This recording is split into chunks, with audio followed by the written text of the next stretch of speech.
Hi, friends. I have a story to read for you. This week, one of our activities was making a nesting bag. So, a nesting bag is a bag that's full of things that birds can use to make a nest.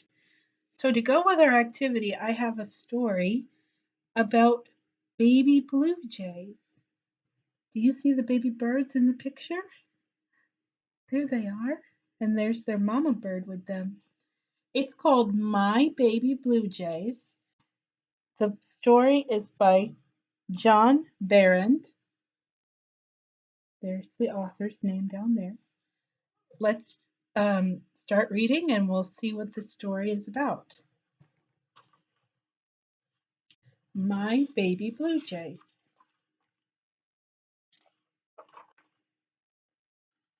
I live in a white house on a quiet street in a big city, New York.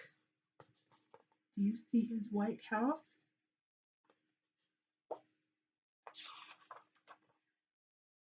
There is a small iron balcony just outside the window of my office, which is on the third floor. You see the balcony where his office is? That's up high. One day, a blue jay landed on the railing of the balcony. It surprised me because I don't often see birds so close up. The blue jay inspected the balcony very carefully. You see? He's very pretty. Then he flew back to his wife in a nearby tree, and they chirped to each other.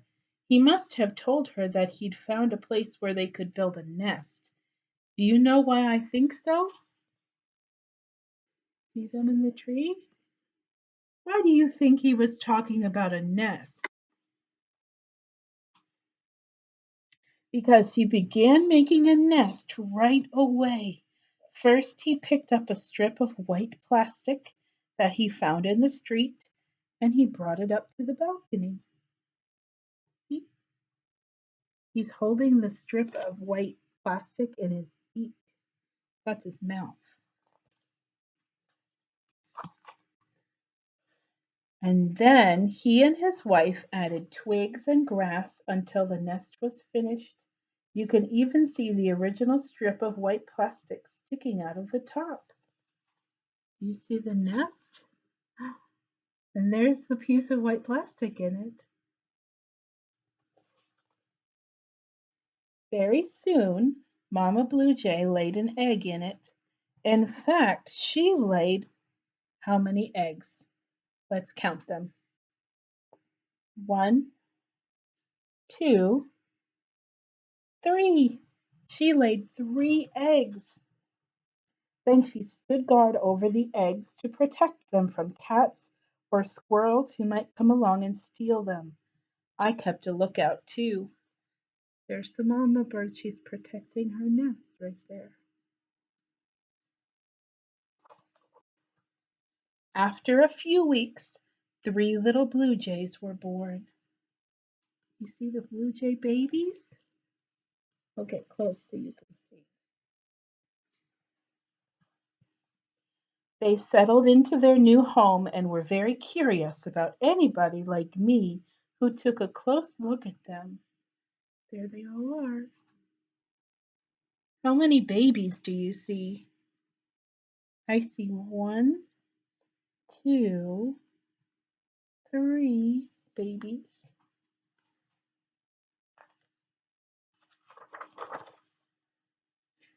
They did a lot of chirping and cheeping. Poppa Blue Jay came back to the nest to see what all the fuss was about. Aha, he knew the little ones were hungry. You see them with their mouths open? They want some food. So he fed them by putting food into their mouths right from his own mouth. That's just how birds do it.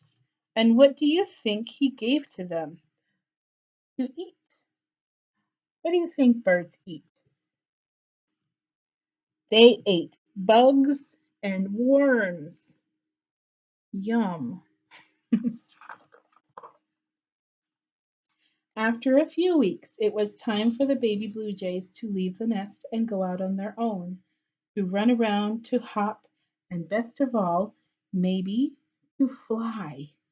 At last, one of the little birds hopped out of his nest. There he is. He came out.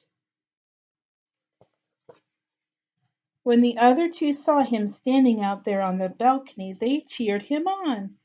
They too were eager to hop out of their nest. There they are, cheering on their little brother. And they did. Before long, all three birds were hopping around on the balcony. They practiced flying by flapping their wings, but mostly they hopped because they weren't strong enough to fly.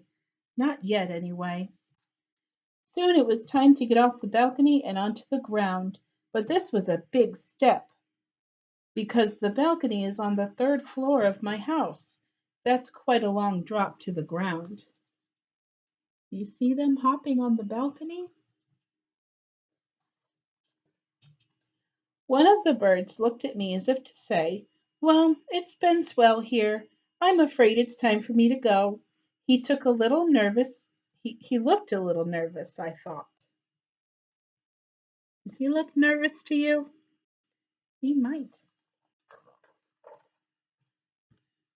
But he gathered up his courage and squeezed between two of the bars and out into the air. As he fell, he fluttered his wings frantically, not enough to fly, just enough to slow his fall a little. He landed with a thump, not a bad one, though, and he found himself on the doormat in front of my house. Being a cautious fellow, he looked first to the left and then to the right. See, there he is on the ground. Then he took one last look back up at the nest, and without further ado he stepped off the mat onto the brick courtyard and hopefully into the big wide world. There he goes. But first he would have to make his way up a few steps to get to the street. He still couldn't really fly, and his hopping wasn't going to raise him high enough to get up the steps. What should he do? He thought about it for a while, and then he did two things at once. He hopped and he fluttered his wings. See him going up the stairs now?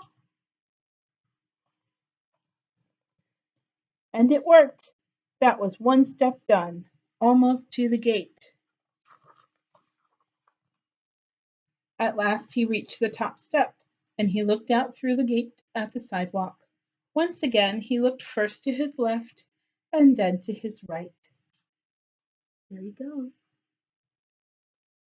And then he took his first step out onto 87th Street.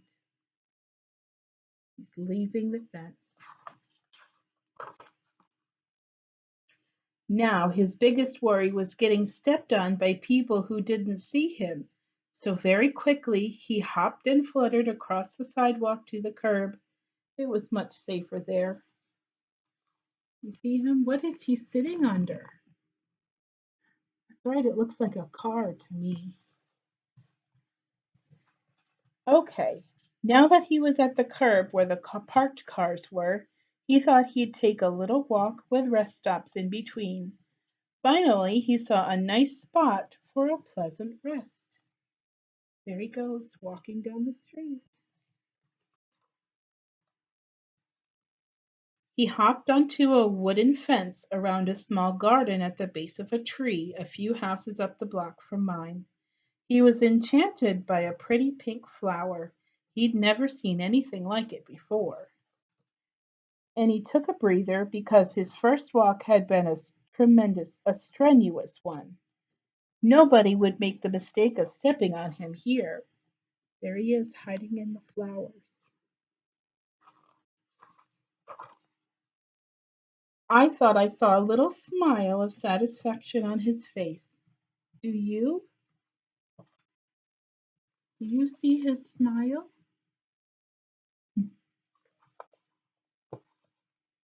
Later that day he came back to my moss garden to say goodbye. I told him I would miss him, but I would always remember him and his brothers or his sisters. Because to tell you the truth, I couldn't tell which birds were girls and which were boys, but I did know that the big bird who laid the eggs had to be the mama.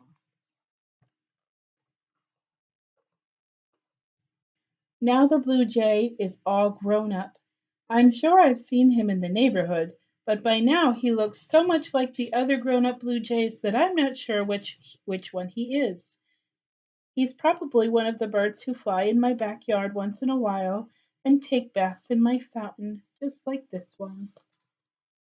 There he is, taking a bath. And that's the end, friends. Did you like that story? There's a picture of the baby blue jay on the back. I really like this book. It tells a lot about birds. I hope you enjoyed it too, and I hope you try making a nesting bag at your house. I think it'll be really fun. Take care.